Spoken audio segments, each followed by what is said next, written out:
So the third congressional hearing with UAP whistleblowers happened the other day on September the 9th. And it was in many ways a great hearing, I think. Many in the disclosure movement may not be that impressed, and some may even be a bit disappointed. But I would say that that is a sign of how far we have come, actually. There were some truly, spectacular testimonies in that room, in the House on the 9th.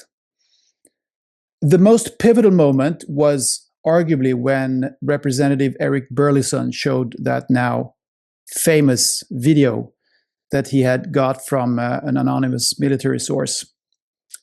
And as you probably, many of you at least probably know by now, it shows how a UAP, an orb-like object, spherical object, is seemingly unscathed after a direct hit by a Hellfire missile. It's actually pretty spectacular if you believe that this is what it shows, and it was purportedly showing that. It was supposed to have happened in October of last year, 2024, outside the coast of Yemen, and the orb-like object, the UAP, is being followed by a Reaper drone or an unmanned flying vehicle, UAV, unmanned aerial vehicle of the Reaper type. It has a camera on it, and it was following this object fast over, very close to the water table there outside the coast of Yemen. And then another Reaper, which is not seen in the video, fires a Hellfire missile towards the object, and it's hit. There is a direct hit, and you can see that it kind of wobbles a little bit. And afterwards, actually, an interesting thing also happened is 3 smaller objects seem to kind of come out of the bigger object and continue following it. And the main object keeps going the same direction, same speed, and the Hellfire missile continues in its direction as well. So basically unscathed, not much happened. It wobbles a little bit. 3 or several smaller objects come out of it. Very, very interesting. I mean, we don't know exactly, of course, the provenance of this video. It was delivered anonymously, understandably so. But I mean, so there is a slight possibility that it is fabricated, but it does look like it normally does look when you have videos from these radar recordings. Anyway, I guess it's probably possible to fabricate it anyway. But the thing is that this video has been talked about in UAP circles for some time. For instance, the investigative journalist George Knapp, who was also a witness in the hearing, he told that he and his colleague Jeremy Corbell, they talked about this video. They knew about it. They talked about it in an episode of their podcast, Weaponized, just a few weeks ago, as far as I understand. But they had never seen the video. So this is the first time this video is shown publicly. And importantly, it's also the first time that any video, that any footage showing the military in direct interaction with the UAP is shown, as far as I understand. This was not shown in the 3 videos that the Pentagon released in 2021, for instance. But now we've seen that. If it turns out to be real. But of course, one question that nobody asked in the hearing, and that is seldom asked in this context actually, is why would you shoot at a thing like this? Why shoot at an object that you obviously don't know what it is? Had you known what would happen, you wouldn't have shot, would you?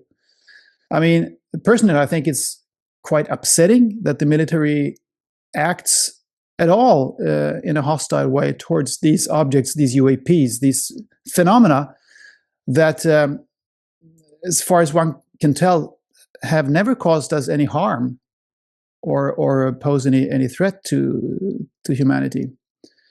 But the whole apparatus, government apparatus around these things is so compartmentalized that the officers calling the shots here in this case, they were probably uninformed. They probably had no idea that these things have been documented for decades. That's my guess. I mean, let's hope that they had not been informed about this. It's very likely that they had not been informed about this. So that's the way things are, unfortunately. Another change from previous hearings in this hearing was that the lawmakers seemed more knowledgeable about the topic and the phenomenon, and they asked better questions, in my opinion. And not least, they expressed frustration, deep frustration, that they are blocked from information about the UAP programs in the deep state, in the secret government nooks and crannies. And even by ARROW, the All Domain Anomaly Resolution Office, the bureau that is supposed to, document and analyze and inform about UAP incidents.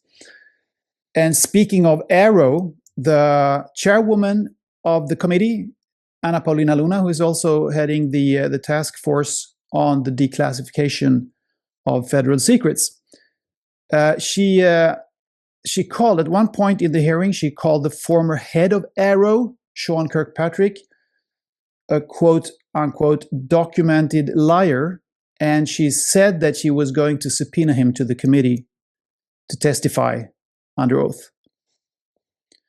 So I think this was good. But at the end of the day, as Danny Sheehan pointed out in the newsletter, there is still no smoking gun.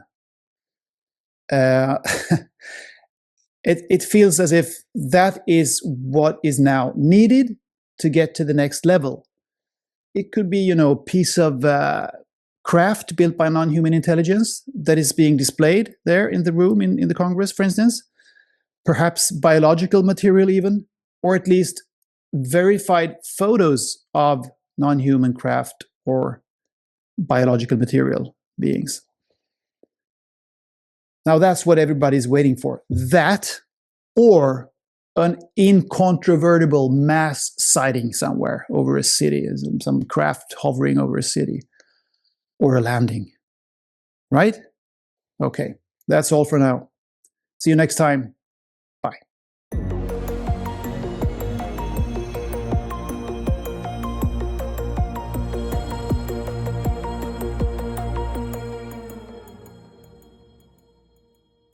If you like this video, don't forget to subscribe and don't forget to hit that like button and share the video with your friends.